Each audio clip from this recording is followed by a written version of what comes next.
Hello everybody, this is Fernando for the latest Mysteries and Disappearances video.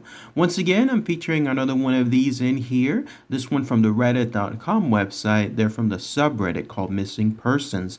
This one has to do with an almost 60-year-old tragic case of a young boy who ended up going missing. What makes this case so baffling is that it's yet another example of someone literally disappearing into thin air. Not only that, but he also had his little dogs with him as well. So whatever occurred, whatever happened during this tragic circumstance, this definitely involved a huge amount of things happening at once. Not only his disappearance, but somehow his dogs also becoming disappeared and nobody realizing what happened on there. So without further ado, let's go ahead and let's share this information here. It's about the disappearance of 15-year-old Reed Jeppson, who vanished while walking his dogs. This actually comes from another website called thecrimewire.com. It's such a good article that I'm just going to read it here. And then as always, I'll give my own thoughts and opinions on it afterward. So here's what they state.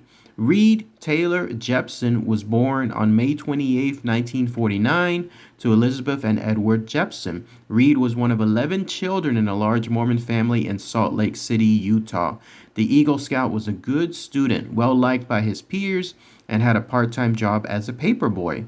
Reed also had two German short-haired pointers, a full-grown dog, and a puppy, whom he enjoyed training to hunt birds. Additionally, he played for his school's football team and had recently scored his first touchdown. At the time he went missing, 15-year-old Reed Jeppson was a sophomore at East High School in Salt Lake City. So on the morning of Sunday, October 11th, 1964, the Jeppson family attended church as per usual. When they returned home early that afternoon, Reed opened the can of dog food and told his sister Suzanne that he was heading out to feed his dog. She said, "Hurry back because we're going to have dinner in 30 minutes. And so Reed replied, "Okay, I'll be back." And so wearing a reversible black parka with blue lining and Levi's jeans, Reed left the Jeppson home and walked the 200 yards over to the family's dog kennel. The Jeppson family would never see or hear from him again. One of Reed's friends reportedly spotted him walking the dogs near the College of St. Mary of the Wasatch, approximately 50 minutes away from his home around 1 p.m., but after this, his movements were a mystery. Later that night, when Reed had been gone for almost 12 hours, his family filed a missing persons report with the Salt Lake City Police Department, and the search for Reed Jeppson began. So accompanied by the Jeppson family, law enforcement conducted an extensive search in and around Salt Lake City, including the foothills, but neither Reed nor his dogs, nor any clue as to what happened to them, were discovered. Sources were inconsistent about whether Reed was carrying any money with him that day, but according to the Deseret News, on October 16, 1964, he had $60, money he had saved from his paperboy job when he left his home, which was roughly equivalent today of about $582. If true, it's unclear what could have compelled him to carry such a large sum of money if he only intended to take a short walk with his pets. There were a number of unconfirmed sightings of the dogs in the days following their disappearance, but law enforcement believed that these accounts were inaccurate and referred to different dogs. Although it may not be relevant to this case, one of the dogs had reportedly gone missing at an earlier date, returning after 2 weeks. There were witnesses who claimed to see Reed as well, but none of these sightings were ever corroborated. The authorities in 3 states were notified of Reed Jeppson's disappearance, and at one point, law enforcement believed Reed may have trekked to Missouri to visit a girl he'd met while working on a ranch one summer. However, this lead went nowhere. According to John Jeppson, Reed's older brother, a detective arrived at the family's home one day and requested to speak with the 16-year-old. John complied and the two went for a drive. This is a partial account of John's conversation with that detective. The detective said, "Okay, John, where is he?" And John said, "I don't know." And so the detective said, "You do know, and you have caused incredible heartache to your parents. You're hiding them. You're doing something in connection with his disappearance. Now it's time to stop playing games and tell us where he is." Apparently, one of Reed's friends who lived in the neighborhood had implicated John in Reed's disappearance, but unfortunately, the reasons for this are unknown. For his part, John maintained that he had no idea where his brother was, and they had no knowledge of what had happened to him. It would appear that the detective was satisfied with John's answers during this interrogation, since he was never questioned again. The Jeppson family, however, strongly believed that Reed was abducted and were certain that he would never have left them voluntarily. However, no evidence of foul play was ever found. There was supposedly a known P word living in the area at the time of Reed's disappearance, a doctor who had owned the land that connected to the Jeppsons' backyard. Allegedly, he had a history of blankly abusing his patients, specifically teenage boys. He was eventually questioned by police. The behavior of the man, whose name was never released to the public during the interrogation, was reportedly troubling. Here's some of the following. Some found the following expert strange. Unknown man. I'll tell you one thing, I would appreciate your finding out who killed them. Officer. How do you know Reed was killed instead of running away? Most of the gossip said Reed was a runaway. Unknown man. Well, I know that this length of time, they're never going to find out. In the police report, it was noted that the man chuckled after speaking. However, investigators said he wasn't known to be violent and cleared him of any suspicion. No trace of Reed or his dogs were ever found, and in the absence of any evidence, the case was closed in 1966. The Jeppsons were said to be a tight-knit family that was deeply affected by Reed's disappearance. Sadly, tragedy struck the Jeppson family once again when Edward Jeppson, Reed's father, ended his own life on December 18, 1965, just over a year after his son had vanished. Reed's mother, Elizabeth, as well as several of his siblings, passed away in the years that followed, tragically never getting the closure of a definitive answer about what happened to Reed. Reed's sister, Suzanne Tate, spent 57 years of her life thinking about what happened to her brother. She described the effect that Reed's loss had on their family. She said, when you have someone missing, the missing person isn't the only victim. The whole family starts to suffer. First, there's worrying, then that turns into frustration, and after years and years, despair sets in. In 2021, Tate said that she was still haunted by the thoughts of Reed. You just keep thinking about what happened to my little brother, she said. What did he go through? Police reopened Reed Jeppson's case in 2010 to remind the public that his case was still unsolved. Detective Cody Lowy told reporters, somebody out there in the community knows something about this case.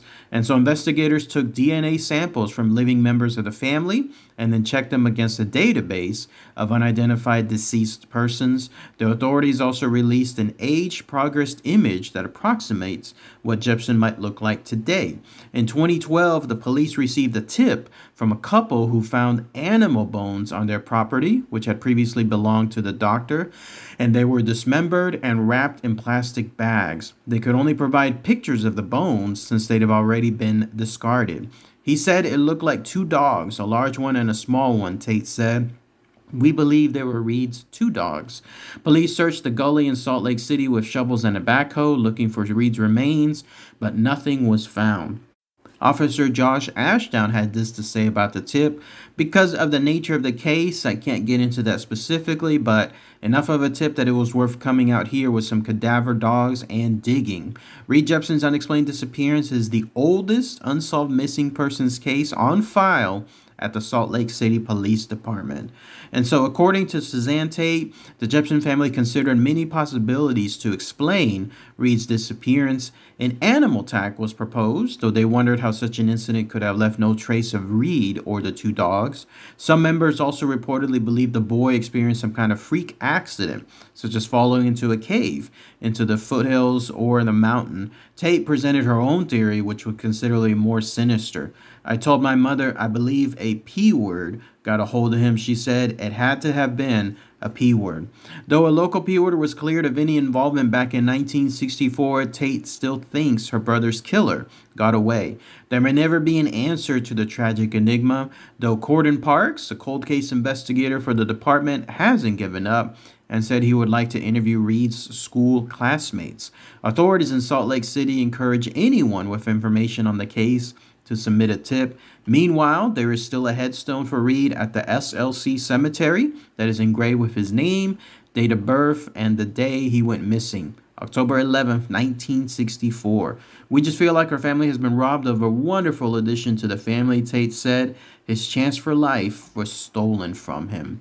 And that's it. That's everything that was posted involving this very, very tragic and mysterious case, the disappearance of Reed Jeppson. So let's go ahead and let's talk about that here. As you can see, lots to consider with regards to this disappearance and why it still remains so mysterious. So it all happened on October 11, 1964, which next year again is going to be 60 years since that happened. He was apparently one of a very large family. It looks like it was a family of 11 children altogether, and they lived there in Salt Lake City, Utah. And so he decided on that day after church to go out and then grab the dogs. He was heading out to feed the dogs with a can of food. The very last person to have basically talked to him would have been that sister, Suzanne. Imagine that. Imagine how she feels even to this very day. Like if she had any idea that after she told him to come back for dinner in 30 minutes and he said, I'll be okay,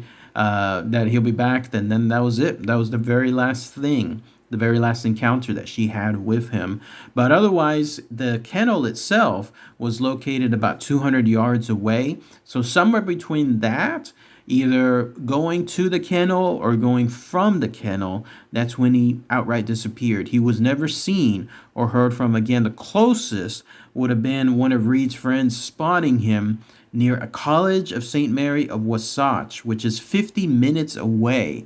So what would that have been? Like this, and this was apparently the same day around 1 o'clock of that same time period. So why would he have left with the dogs? If this was true, why would he have left with the dogs to go to another location almost an hour away from the home itself and not tell anyone about it? And to me, one of the most baffling things was the large amount of money that he had with him. He was a paper boy. He was apparently doing this as a hustle, like a side hustle. And he had $60 with him, which today, which would be almost $600. So how would he have this large amount of money with him?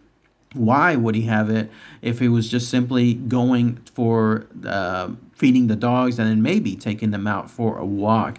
And then, of course, everyone pointed to one of the most prominent, I guess you could call him suspects, this unknown man, this doctor who lived on that same street. He was someone that committed a blank assault, apparently, to other teenage boys during his profession, and was also, I don't know if he was a registered P word, but if he was, then then he became known from it, or word got around and people knew that that's what he was found guilty or thought of from before. So he was initially interviewed by the police after the disappearance, and even though he was chuckling during the interview and then presuming that the boy was already dead, even though news had just mentioned that he had gone missing at that point, all of that strange circumstantial evidence, and the police did not consider him as a further suspect because apparently there was no further questioning, nor was there any kind of booking, anything along those lines. Even the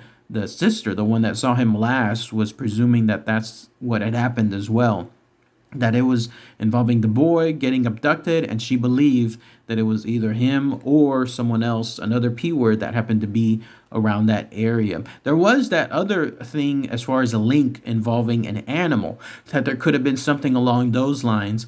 Let's say that the boy was abducted by a large animal, like in this case, maybe a cougar or something else that was roaming about that location. Could be the case, or could be a fox, or could be something else. The idea that if this boy was truly out there by himself, and he was walking the dog somewhere and he decided to walk even further than intended, and now he's in a foresty type area. Who knows what other type of animal predator was stalking him at that point. But the fact that, again, that there was those two dogs involved, they would have created such a ruckus. You would imagine that those dogs would have been defending the boy as much as possible, to their deaths even. You would have heard the struggle, you would have heard the barking, the yelping, the screams of hurt, like if the dogs got hurt themselves. somebody would have heard something. So if that's the case, then you have to ignore all of that in order for it to be true. I think it ties in more that he was truly abducted. He was abducted, and the dogs came with him because the dogs would trust the boy themselves if they were abducted. Like if the boy was taken someplace and the boy almost made it seem like it was okay, then the dogs would have been okay with it as well. And then it was too late at that point. But I don't know. This case was reopened in 2010, and then it looks like it's still ongoing. Oldest living unsolved case associated with that department. So they haven't closed it 100% yet. And even now, coming up on 60 years, we'll see. We'll see if something comes about and if there's truly something else associated with more evidence, including DNA, something else, other eyewitnesses, with the police stating that they're going to look at other classmates that Reed had and see if maybe they can gather more information. Who knows if something else might come out from the community that could finally help solve this case. Unfortunately, though, lots of the family members have already passed away, and they do not know what the final answer is, but at least some of the remaining ones might in the future. But let me know what you guys and gals think as far as this case. Very baffling, very mysterious. A young boy just basically disappears into thin air, just traveling out with his dogs. No record as to what happened to them or the dogs, nothing at all. And it would have created such a situation, whatever the disappearance was, if it was nefarious, somebody would have heard something, but nothing was done. It was almost, again, like it was out of thin air. Let me know what you guys and gals think. All right, everybody. Thanks again as always. Take care.